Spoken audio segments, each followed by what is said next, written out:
So guys, if you design any kind of blogger website, so how we can taking for blogger website backup?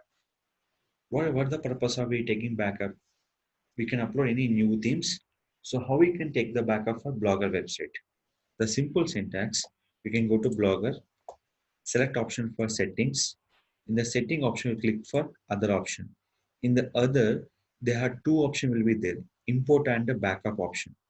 In this, we have selecting for backup content. So save your computer. The fraction of second total website will be getting for backup in the blogger website.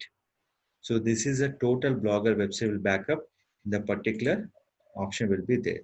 So there is a particular total option will be given the blogger update files. So this is the you can using for particular blogger save the file in the total website.